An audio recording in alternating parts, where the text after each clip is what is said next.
Hello folks and welcome back to Four Corners of the Galley. I'm your host PBO, and as you can see, I'm by myself today. That's alright, I got you guys. And I'm here today to do a little bit of a movie review on a movie called The Cloverfield Paradox. This is the latest installment in the J.J. Abrams Cloverfield franchise. First you had Cloverfield, then 10 Cloverfield Lane in 2016, and then out of nowhere, on Super Bowl Sunday, you get a crazy brand new trailer commercial, and they tell you very, very soon, and only to find out that right after the Super Bowl, they drop the third installment in the Cloverfield franchise, the Cloverfield Paradox, which is actually a prequel to the original Cloverfield. So, I'm here today to go over the movie, and then at the end, we're going to discuss a little bit about the whole franchise in general and how they all kind of connect and what they're kind of going for in this thing. So, without further ado, let's roll it on. Alright, so the Cloverfield Paradox.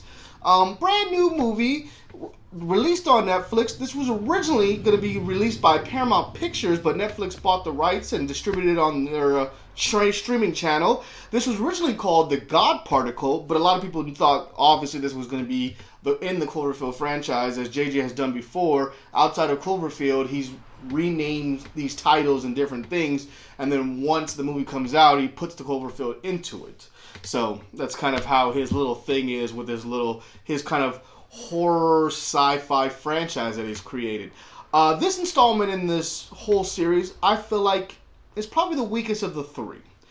I feel this is a great sci-fi movie. I really love the sci-fi elements that happen in this movie. But it also has a lot of the horror elements to keep it in the Cloverfield franchise. In the three movies I've seen so far, the original Cloverfield is a horror scary movie where it's a monster scary movie, like in the vein of Godzilla and King Kong. Monster shows up out of nowhere and all pandemonium breaks loose and you're watching all through the camcorder. It's a very cool concept. 10 Cloverfield Lane is definitely a horror thriller where it takes place where you meet this girl. She's breaking up and going somewhere, and then all of a sudden she's in a car accident and she wakes up and she's captured in this bunker. I mean, it's just craziness, and you're trying to put the story together because she's trapped in this bunker. Well, with Cloverfield Paradox, they kind of map it out for you in a sci-fi way. They're talking. You meet this husband and wife, and they're discussing things that are going on, and they're sitting in this long gas line like it's the 1970s. There's an energy crisis, an energy problem.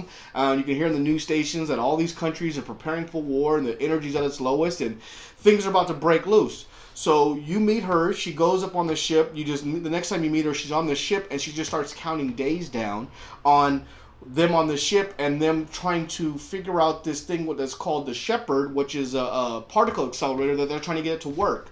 So she's only supposed to be up there for a couple of weeks, a couple of months at most. And when they get done with kind of their montage, you find out that they've been up there for 2 years and they still haven't gotten this machine to work. So that has great sci-fi elements. It does start a little slow. I feel like the middle really picks up the pace and you get a great sci-fi movie in the middle. And then when you get towards the end again, and before you even get to the Cloverfield reveal, it's really just kind of like the wheels turn, and I feel like I figured out halfway through who the villain was going to be because I saw the twist coming and had that classic twist to me, honestly, in a horror sci-fi movie, and it just doesn't pay off as well as the other two movies. I feel like it's kind of a weak ending. It really doesn't. It doesn't give you that much more into the Cloverfield world except for the last scene. It literally is the entire movie is its own self-contained sci-fi thriller, and then in the last 5 seconds, maybe even 30 seconds, is when you finally get the reveal on how it's connected to Cloverfield. Now, the one little thing they did throw in there is the ship is called Cloverfield, the main space station that's in space. So basically, let's just put it up there. Spoilers, folks. I mean, this is a Netflix streaming show. You guys can watch it anytime. I'm not going to ruin every single thing about it.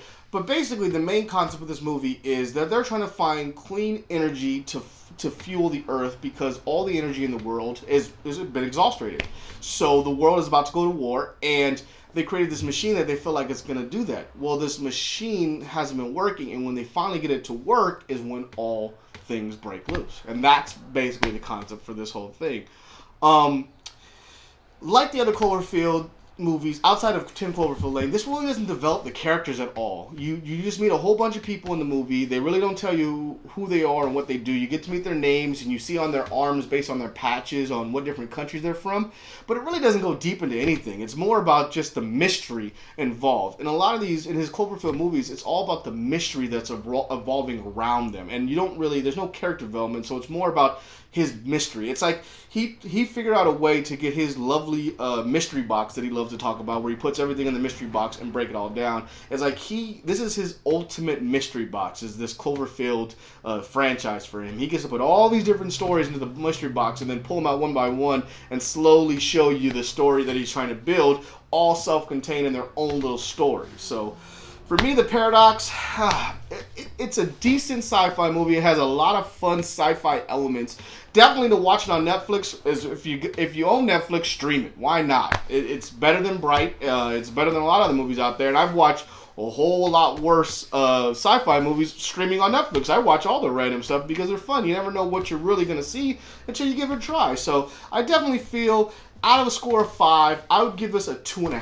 I feel it's a solid C+. It's a good, entertaining movie if you love sci-fis and you love thrillers and you love mysteries, and it's definitely up your boat, but it is a little slow. They don't develop the characters because it is in an overall bigger world that they're trying to build upon. So for me, The Paradox would be the lowest of the 3. I would go with 10 Cloverfield Lane being, I think, my favorite of the 3. It's a well put together movie. Basically, I like that one better. I think John Goodman really seals it for me on that. Then I'd go Cloverfield second. I think the concept of Cloverfield is amazing. I like it. The shaky cam can get on your nerves after a while. And if you have motion sickness, it really doesn't work well for you. And then I would put the Cloverfield Paradox at the end. I just don't feel like it doesn't elevate the Cloverfield franchise anymore. Well, that's my opinion on the Cloverfield Paradox. Now, let's get into the Cloverfield franchise. We won't go too deep. We'll just talk about how I feel like all these movies connect. So at the end of the Cloverfield Paradox, let's put spoilers right here, folks, spoilers. You get to basically the two remaining crewmen get into the escape pod and are coming back down to Earth. And the husband is in the bunker, just like in 10 Cloverfield Lane, screaming for them not to come because there's monsters out there. There's monsters out there, and you're like, what the heck is going on? And in the last second shot, they show the escape pod go into the clouds down, and then come out of the clouds is basically one of these Cloverfield monsters. So that's the only connection to the whole freaking thing. Outside of the ship being called Cloverfield, it's just this monster coming out. I feel like this is what they showed us in the Paradox was the portal opening for these monsters to come through. So the two dimensions collide, and when the two dimensions collide, when the power accelerator explodes or overheats, basically based on the movie, it creates this wormhole where these monsters are able to come through, and they start going after Earth because it's untapped area. So Cloverfield Paradox is the beginning of these monsters coming through. And then I feel like simultaneously you have the original Cloverfield, which is based in New York and in America, and that's when the first monsters land in America over there, because the Paradox takes place in London and Germany and over on the east, so they have a different area. Then you have 10 Cloverfield Lane, which is supposed to be a sequel to to Cloverfield, and that has the same elements that Cloverfield has, a bunker, and it's got where you don't know what's going on, and then at the end you find out that she's basically down in Louisiana. And she was I don't know how long, they don't really tell you how long she's underground, but she's underground from the beginning when the original Cloverfield starts, so the movie Cloverfield, and the invasion happens, and she's down there for a while. When she emerges out of there, they're in full-scale war against these monsters.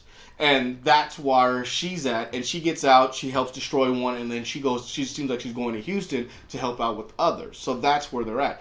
Now, there is a rumored 4th movie that's supposed to be coming out in October that JJ supposedly already shot, that I'm assuming is this war. I think that you got the Paradox where it shows you how it all began, the first monster landing in New York and that whole destruction, and then 10 Cloverfield Lane shows you where people are hiding out, they're running away and they're scared because these monsters, and then in the end you see them come out, and I feel like we're finally going to get the giant reveal at the end in his next movie where it's going to be like humans versus monsters. That's kind of what I feel like he's going to go for. I could be completely wrong, but that's where I feel like he's going with this direction. He's been subtly teasing it, and he's been building this up for a while, and I feel like he's finally going to culminate with this. Plus, he's going to lock himself away for the next 2 years, and he's going to be filming the next Star Wars, so he's definitely going to have to get this through. All right, folks. Well, there's my opinions on the Cloverfield Paradox and the whole franchise in a whole. Tell me what you think. Tell me if I'm wrong or if you have a different opinion. I'd like to thank you for joining me on this edition of this Four Corners of the Galley movie review. Until next time, folks. Good night, Ted. Thank you for watching Four Corners of the Galley. If you like this video, please like, subscribe, and comment down below. Hey, what are you doing? Outro. You telling them everything we got? You saying everything? Yeah. You sure? Yes, go! You sure? I don't Oh my know. god! What are you guys talking about Get over out here? of Can I here. join the Well, yeah, conversation? she's trying to do a video, but I don't know if she said everything. Can you get out? Hey, listen. Did you say to like, comment, subscribe, and share? Yeah. Yes! Did you say thank you for watching? Yes! Okay. All right. Bye. Get out! Oh.